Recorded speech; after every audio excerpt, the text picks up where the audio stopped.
Hello friends, welcome to Sravani's kitchen. ఈరోజు మనకి ఎంతో ఆరోగ్యకరమైన రుచిగల కరివేపాకు పొడి తయారీ విధానం చూద్దాం. ముందుగా స్టవ్ ఆన్ చేసి కళాయి పెట్టి దానిలో 2 టేబుల్ స్పూన్ ఆయిల్ వేసి అది మరిగాక 2 టేబుల్ స్పూన్ వేరుశనగ పప్పు వేసి దాన్ని వేయించాలి. అలాగే 2 టేబుల్ స్పూన్ మినపప్పు వేసుకొని వేయించాలి. అలాగే 1/2 టేబుల్ స్పూన్ ధనియాలు, 1/2 టేబుల్ స్పూన్ జీలకర్ర వేసుకొని వేయించాలి.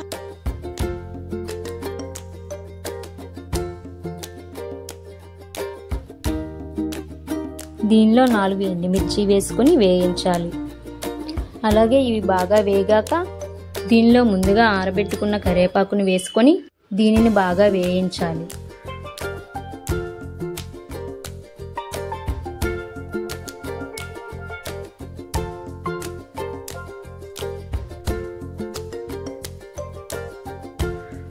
ఇది బాగా వేగాక ఒక మిక్సీ కప్పులో తీసుకొని ఒక నిమ్మకాయ సైజ్ అంత చింతపండు వేసుకొని టేస్ట్కి తగ్గట్టు సాల్ట్ వేసుకొని మిక్సీ పట్టాలి.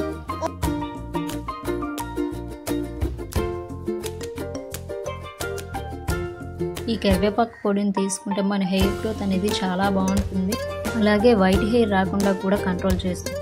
రుచిగా టేస్టీగా వచ్చిందో. ఇలాంటి వీడియోస్ కావాలంటే మా ఛానల్ని లైక్ చేయండి, షేర్ చేయండి అండ్ సబ్స్క్రైబ్ చేయండి.